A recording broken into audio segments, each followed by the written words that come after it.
মুর্শিদাবাদের রানীনগরের থেকে নজর রাখবো, কারণ চাষযোগ্য জমি আর সেই জমি থেকে অবাধে চলছে মাটি মাফিয়াদের দৌরাত্ম্য। মাটি চুরি হচ্ছে, দেখুন জমি, চাষযোগ্য জমি, সেখান থেকে মাটি চুরি হচ্ছে এবং প্রশাসনকে বুড়ো আঙুল দেখিয়ে বেলডাঙ্গা 2 নম্বর ব্লকের রেজিনগরে অবৈধভাবে চাষের জমি নষ্ট করে মাটি কেটে পুকুর করা হচ্ছে বলে অভিযোগ।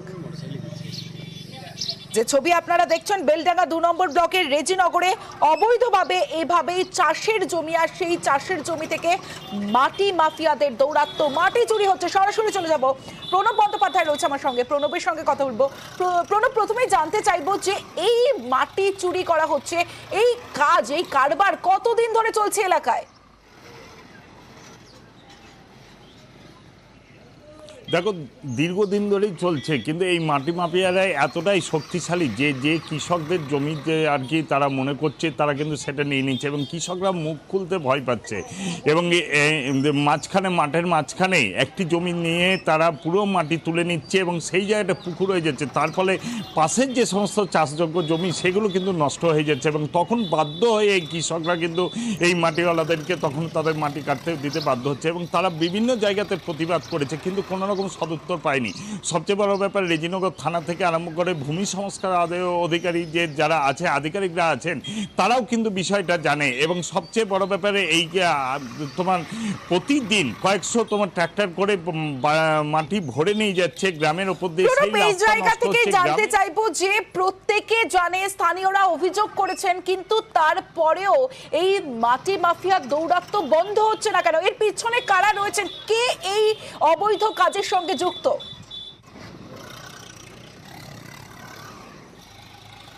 দেখো, অবৈধ কাজের সঙ্গে নিশ্চয়ই শাসক দলের মদত রয়েছে বলেই কিন্তু এই এলাকার গ্রামবাসীরা জানাচ্ছেন, কারণ তাদের ভয়েই আর কি তারা মুখ খুলতে পারছে না। কারণ মুখ খুললেই তাদের কপালে কষ্ট হয় বা জোর করে তার জমি কেড়ে নেবে, এরকম একটা ভয় পাচ্ছে।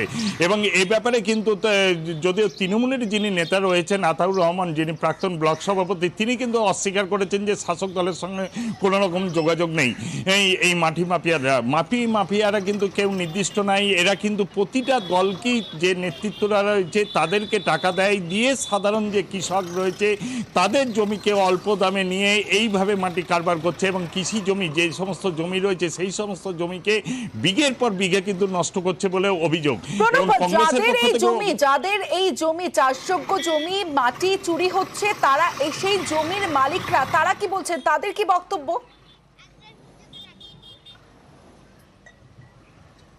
দেখো, তারা কিন্তু প্রকাশ্যে মুখ খুলতে ভয় পাচ্ছে, কারণ তারা যদি প্রতিবাদ করে তাহলে জানে যে তাদের কপালে কষ্ট আছে, তাদের যে সমস্ত চাষযোগ্য জমি রয়েছে তারা আর চাষই করতে পারবে না। সেই কারণে কিন্তু তারা কেউ মুখ খুলছে না বা তারা বাধা দেওয়ারও ক্ষমতা নেই। তার মানে প্রণব ভয় পাচ্ছেন, মানে জমির যারা মালিক তারা ভয় পাচ্ছেন, তাহলে এর পেছনে কোনো প্রভাবশালী কেউ আছে?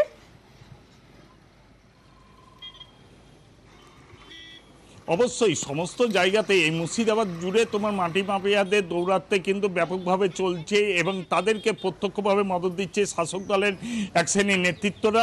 অন্যদিকে তোমার হচ্ছে পুলিশের মদতে মোটা টাকার বিনিময়ে এইভাবে কৃষি জমি বিঘের পর বিঘে কিন্তু নষ্ট হয়ে যাচ্ছে মুর্শিদাবাদের বিভিন্ন জায়গাতে। এটা হচ্ছে রেজিনগরে শুধু একমাত্র একটা অংশ দেখলাম, কিন্তু যদি প্রতিটা ব্লকেই যাই তাহলে কিন্তু সেই একই চিত্র দেখতে পাবো। এবং পুরো মুর্শিদাবাদ জেলা জুড়েই এই অবৈধ মাটি মাফিয়াদের দৌরাত্ম্য চলছে। আমরা রেজিনগরের ছবি দেখালাম, কিন্তু এরকম একাধিক জায়গায় চলছে। আর এই মাটি কাটা হলে যে কোনো সময় বন্যা হয়ে যেতে পারে বলে আশঙ্কা করছেন স্থানীয় বাসিন্দারা, কিন্তু এর পিছনে কোনো প্রভাবশালী আছে বলেই তারা মুখ খুলতে ভয় পাচ্ছেন। তবে এই ঘটনা নিয়ে রাজনৈতিক তর্জাতুঙ্গে। পয়সা ইনকাম করতে করতে এলাকার মানুষ, জনজীবন যে কতটা বিপন্ন জায়গায় যাবে সেই মানসিকতাটাই হারিয়ে ফেলেছে বর্তমানে শাসক দলের সবাই জড়িত।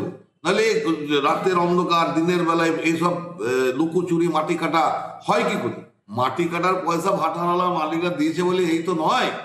দেশ শুদ্ধ জায়গার মাটি কাটবে, যে মাটিগুলো কাটলে আগামী দিনে সমাজে ক্ষতি হবে, দেশের ক্ষতি হবে, গ্রাম ডুবে যাবে, তা কিন্তু নয়। দেখুন, এটা মূলত এটা দেখার দায়িত্ব রয়েছে বিএলআরও এবং প্রশাসন। আমরা বিগত দিনে বিএলআরওকে এবং প্রশাসনকে জানিয়ে রেখেছি, কিন্তু আমরা শুনতে পাচ্ছি যে এই ধরনের যারা মাটি মাফিয়া রয়েছে তাদের দৌরাত্ম্য বেড়েছে। তো যাতে তাদের বিরুদ্ধে যথাযথ ব্যবস্থা নেওয়া হয় তার জন্য আমরা আবারও বিএলআরওকে এবং লোকাল প্রশাসনকে জানাচ্ছি। এবার শাসনের দিকে নজর রাখবো। শাসনে পোস্ট অফিস থেকে লক্ষ লক্ষ টাকা উধাও, পোস্ট অফিসের টাকা রেখে বিপাকে গ্রাহকরা। পলাতক পোস্টমাস্টার চন্দন চৌধুরী আর শাসন থানার বৈদ্যপাড়া পোস্ট অফিসের ঘটনা। পোস্টমাস্টারের বিরুদ্ধে থানায় অভিযোগ হয় এবং তারপরেও তারা টাকা ফেরতের দাবিতে অবরোধ করেন, রাস্তা অবরোধ করেন মহিলারা অর্থাৎ গ্রাহকরা। কারণ এই পোস্ট অফিসে টাকা রেখে বিপাকে গ্রাহকরা। আমার সঙ্গে রয়েছে জিয়াউল আলম, জিয়াউলের সঙ্গে কথা বলবো। জিয়াউল, পোস্টমাস্টার চন্দন চৌধুরীর বোঝাই যাচ্ছে যে এই টাকা উধাওয়ের সঙ্গে চন্দন চৌধুরীর যোগ রয়েছে, কারণ তিনি পলাতক। ঠিক কি অভিযোগ গ্রাহকদের?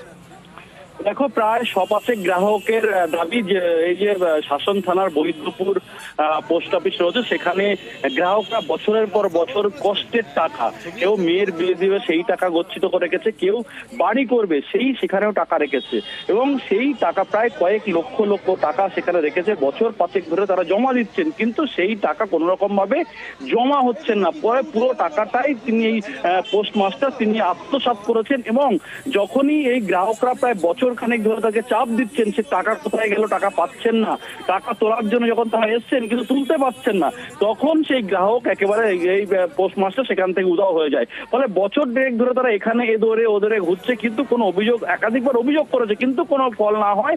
আজকে তারা একেবারে এই যে টাকি রোডের মতন গুরুত্বপূর্ণ রোড, সেই রোড দীর্ঘক্ষণ অবরোধ করে এবং পুলিশ আসে, পুলিশি আশ্বাসে অবশ্য অবরোধ ওঠে, কিন্তু কিভাবে সেই পোস্টমাস্টারের কোথায় রয়েছে সে তো বেপাত্তা। একটা প্রশ্ন আসে যে পোস্টমাস্টার চন্দন চৌধুরী সে বেপাত্তা পলাতক, কিন্তু এই পোস্ট অফিসে অন্যান্য কর্মীরাও রয়েছে, তারা কি কিছুই জানতেন না? তারা কি বলছে, তাদের কি বক্তব্য? যেহেতু একেবারে পোস্টমাস্টার তিনি দায়িত্বে ছিলেন, ফলে তিনি পুরো দায়িত্ব তিনি সামলাতেন, অন্যান্য কর্মীরা সেইভাবে জানতেন না, অথচ সেই টাকা কোথায় যাচ্ছে, কিভাবে তিনি জমা করছেন কি জমা করছেন না, সেই টাকা কোথায় জমা দিচ্ছেন সেটা কিছুই জানতেন না। ফলে তারাও বিপাকে পড়তেন, তাদেরকে ধরেও বিক্ষোভ দেখাচ্ছে এলাকার মানুষজন। ফলে আজকের বাধ্য হয়ে তারা বিক্ষোভ দেখিয়েছেন এবং তাদের একটাই দাবি, টাকা তাদের ফেরত দিতে হবে। তারপরে পুলিশি আশ্বাসে অবশ্য অবরোধ ওঠে, কিন্তু এই যে প্রায় শতাধিক গ্রাহক রয়েছে তাদের একটাই দাবি, টাকা তাদের দিতেই হবে। কারণ সবারই কষ্টের টাকা, টাকা নিয়ে কোথায় যাবেন চন্দন বাবু, ফলে তার খোঁজ করছে পুলিশ যেমন এবং গ্রাহকরাও। ফলে সব মিলিয়ে এই পোস্ট অফিসের যে হায়ার অথরিটি রয়েছেন তারাও কিন্তু আশ্বস্ত করেছেন যে অবিলম্বে দ্রুত সিদ্ধান্ত নেওয়া হবে, যে টাকা কিভাবে ফেরানোর প্রসেসিং আছে সেটা দেখছেন এবং টাকা যাতে ফেরত দেওয়া যায় গ্রাহকদের সেই ব্যাপারে আশ্বস্ত করেছেন গ্রাহকদের, এমনটাও কিন্তু জানা গেছে। বেশ জিয়াউল, এই আপডেট করার নামে এই 30,000 টাকাটা 10,000 আর 20,000 দুবারে টাকাটা তুলে নিয়ে লাস্টে অ্যাকাউন্টে এখন আপডেট করা আছে। কতদিন আগে হয়েছে এটা? 5-7 দিন আগে। 5-7 দিন। হ্যাঁ। এরকম আপনার মতো আর কত লোকের হয়েছে এরকম? প্রচুর লোকের আছে। আচ্ছা দেখুন, এখানে তো অ্যাকাউন্ট হোল্ডার কম না, আমরা যেহেতু আমরা গ্রামের মধ্যে, এখানে অ্যাকাউন্ট হোল্ডার প্রচুর আছে যারা ওনার প্রতি একদম নিবিড়ভাবে বিশ্বাস করেছে। দেখা যাচ্ছে গ্রামের মহিলারা মারা সব কম বেশি 1,000, 2,000, 500 করে যেভাবে দিয়ে একটা মিনিমাম অ্যামাউন্ট তৈরি করেছে। তাদের বলতো, দেখা যাচ্ছে কেউ 5,000 কি 10,000 টাকা দিল যে আমি আপডেট করে দেবো, বইটা রেখে যান। এই চলে যাওয়ার সময় যে আপডেট করে দেবো, বইটা রেখে যান বলে এই যে পুরো ক্যাশ ফাঁকা করে দিয়েছে অ্যাকাউন্ট। এবার বাঁকুড়ার দিকে নজর রাখবো। খোলামুখ কয়লা খাদানে ধসে চাপা পড়ে মৃত এক। বাঁকুড়ার বরজোড়া ব্লকের নর্থ কলিয়ারের ঘটনা।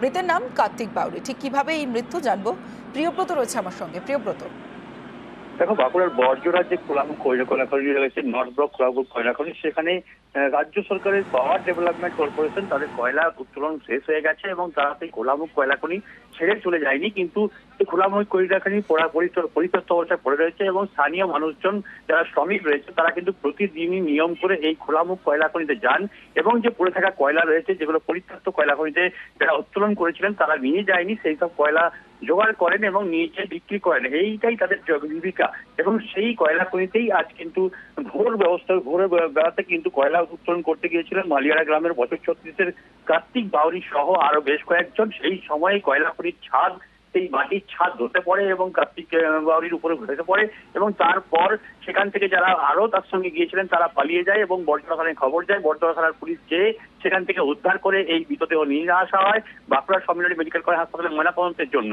যেটা অভিযোগ উঠছে যে এই কয়লা খনি কিন্তু পরিত্যক্ত অবস্থায় পড়ে রয়েছে এবং স্থানীয় মানুষজন তারা কিন্তু প্রায়শই ওই কয়লা খনিতে যায়। পঞ্চায়েতের পক্ষ থেকে বারবার ধরে তাদেরকে সাবধান করা হয়েছে যে খোলামুখ কয়লা খনি যে কোনো সময় বড়সড় বিপদ করতে পারে। পঞ্চায়েতের প্রতিনিধিরা বারবার অ্যানাউন্সমেন্ট করেছে, কিন্তু তারপরেও এই প্রবণতা কিন্তু কমেনি।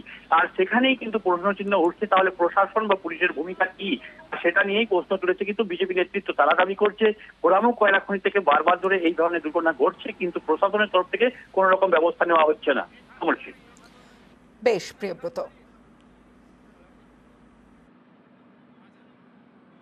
একজনই মারা গেছে। তোর বাড়ি কোথায়? মালিয়াড়া। আচ্ছা, কখন ঘটে ঘটনাটা?